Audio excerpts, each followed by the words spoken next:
Ijazah itu pembantu, bukan fundamen. KPI itu nggak boleh menjadi target. KPI itu menjadi refleksi dari pekerjaan. Paham ora? Nek KPI jadi target, dia melakukan segala cara agar KPI-nya tercapai. Yang seharusnya dia lakukan adalah melakukan pekerjaannya sebaik mungkin agar KPI-nya terefleksi dengan tepat.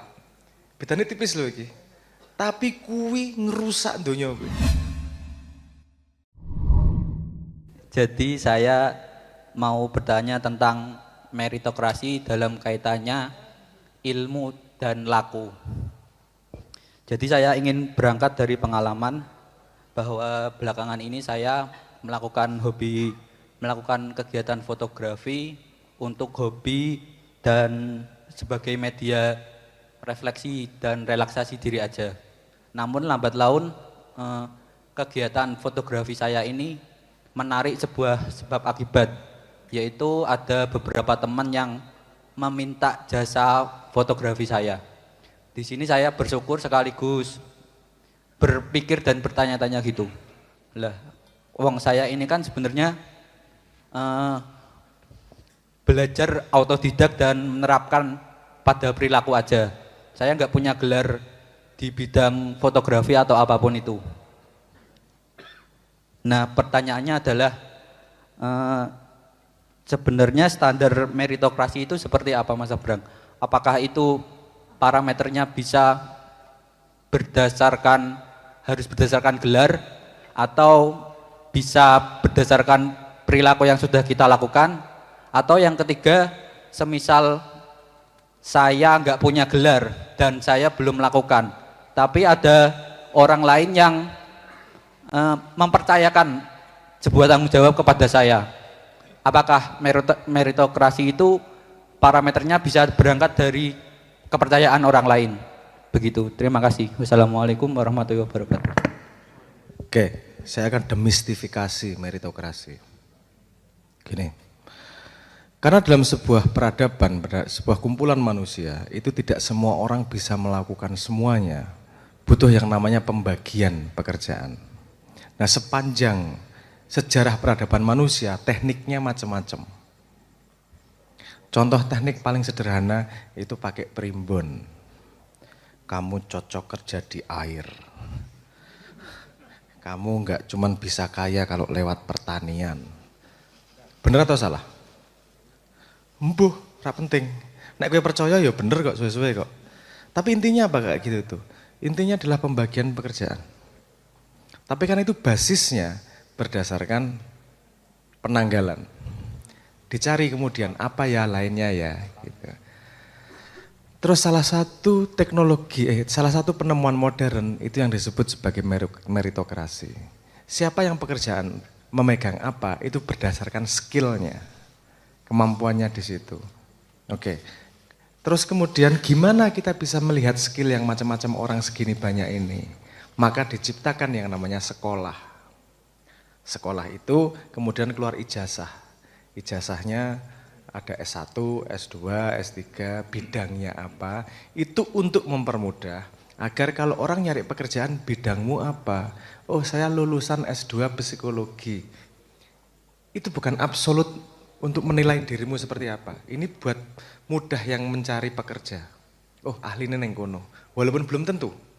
Tapi itu lebih mudah daripada kamu harus ngetes 10.000 orang. Paham ya maksud saya? Itu jadi sekolah dan pangkat ijazah.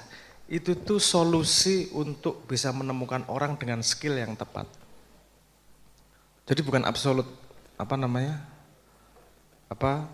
kalau Anda jadi fotografer gitu harus ada lulusan fotografi, enggak harus gitu. Nek kalau harus kayak gitu, mesake. Dukun ki gak ono lulusane rek. Anda mau sertifikasi untuk jual tuyul second non OS ngono angel banget iku. Ngehack tuyul lawas ngono. Mentil tonggo boleh kan misalnya speknya angel banget gue bermacam-macam. Enggak. Jadi coba bedakan mana yang fundamen, mana yang pembantu. Kita sering lupa itu. Sebenarnya ijazah itu pembantu, bukan fundamen. Pembantu. Kalau ada orang yang percaya pada skillmu, kamu nggak perlu pangkat apa-apa ya dipercaya, selesai. Karena yang dia butuhkan adalah hasil foto, bukan ijazah. Ijazah itu cuma membantu untuk menemukan orang yang kansnya paling besar, bisa mengerjakan pekerjaan paling baik, ngono tok jane. Jane ngono. Nah, seperti biasa, Indonesia punya masalah besar dengan yang namanya Goodhart's Law. Goodhart's Law itu, kalau Anda nyari coba ada istilahnya Goodhart's Law, itu kalimatnya begini gampangnya. Kalau tolak ukur sudah menjadi target, tolak ukur itu sudah nggak ada gunanya. Paham nggak? Anda tanya AI nanti, maksudnya apa? Karena kalau KPI itu jadi target, melaksanakan mlebu undang-undang loh, dan tak kandani ra paham loh bahwa itu ngerusak. KPI itu nggak boleh menjadi target. KPI itu menjadi refleksi dari pekerjaan. Paham nggak? Nek KPI jadi target, dia melakukan segala cara agar KPI-nya tercapai. Yang seharusnya dia lakukan adalah melakukan pekerjaannya sebaik mungkin agar KPI-nya terefleksi dengan tepat. Bedanya tipis loh iki. Tapi kuwi ngerusak donya kuwi. Tenan, kita sampai ada undang-undang pekerja PNS harus mencapai KPI yang ditargetkan. Gue ora tau maca ora sing gawe undang-undang gue. Bahwa Goodhart's Law itu salah satu perusak pekerja dunia itu. Karena manusia jadi ada kasus gini, yang paling gampang dipahami. Ada perusahaan paku di Rusia, itu punya KPI. Sehari pakunya harus bisa produksi 1 juta. Bagus nggak KPI-nya? Bagus. Dia nggawe paku ini cilik-cilik. 1 juta entuk. Oke, salah. Diganti sama dia. Oke, pakunya harus 2 ton keluarnya. Gawe paku yang gede-gede. Nggak berguna juga. Kenapa? Karena dia mengejar target artificial. Contoh yang paling bahaya lagi. Profit tahun ini harus naik 15%. Karena penjualannya tidak banyak, yang dia lakukan adalah memecat pegawai. Mengurangi biaya agar KPI-nya tercapai. Lihat, dia bisa merusak dirinya sendiri hanya karena sebuah tolak ukur arbitrary. Makanya yang namanya KPI itu harus gerak terus, agar tidak bisa dicurangi. Gak bisa tahu ngusul ya, tapi berat di kepala. Tapi kalau mau efektif kayak gitu itu. Nah, tolak ukur seperti ini jangan pernah jadi target.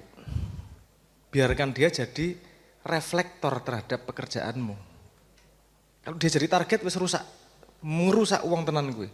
Monggo bantahan aku. Moconan gue yang jenenge Goodhart's, bukune Goodhart's gue. Sampai disebut sebagai hukum Goodhart's. Itu musuhnya produktivitas itu.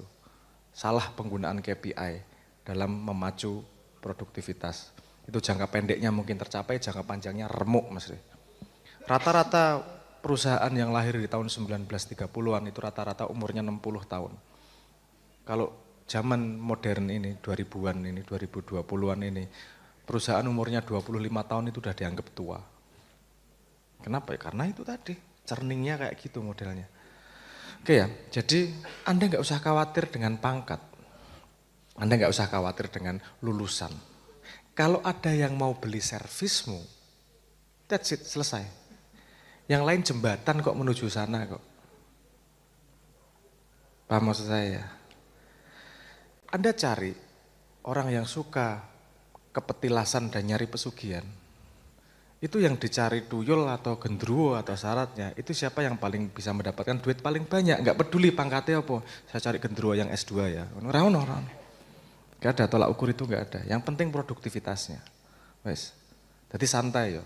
Kamu meritokrasi kok. Kalau karyamu tidak bagus, ya ora ono sing gelem nganggo. Selesai. Dan karena kita semua terlalu bersandar pada S1, banyak pekerjaan-pekerjaan yang tidak bisa dipenuhi. Dan kadang-kadang ada pekerjaan yang bisa dipenuhi tapi artificial. Contoh paling sederhana nih. Sekarang dunia AI. Terus kemudian pada buka pekerjaan, Saya pengen ahli IT yang tahu AI, pengalamannya 5 tahun. Dasmu. Lulusan S1 AI, iya itu AI yang lawas, mesin learning. Yang transformer ini cuman orang-orang komunitas yang ngikutin. Dan orang-orang komunitas nggak dapat nggak dapat pangkat seperti itu, nggak dapat ijazah seperti itu. Nah ini sulitnya. Kalau ini dihapus sama sekali juga susah. Nek ono perusahaan buka lapangan pekerjaan, piye miltere? Orang yang tidak pernah sekolah masuk, nggak tahu skillnya seperti apa. Yang S1 masuk juga. Lebarnya seperti itu harus ngecek satu-satu. Jadi ijazah ini benar-benar memecahkan masalah. Waktu itu masalahnya ketika revolusi industri Perancis. Revolusi industri Perancis itu butuh menyerap pekerjaan banyak di pabrik.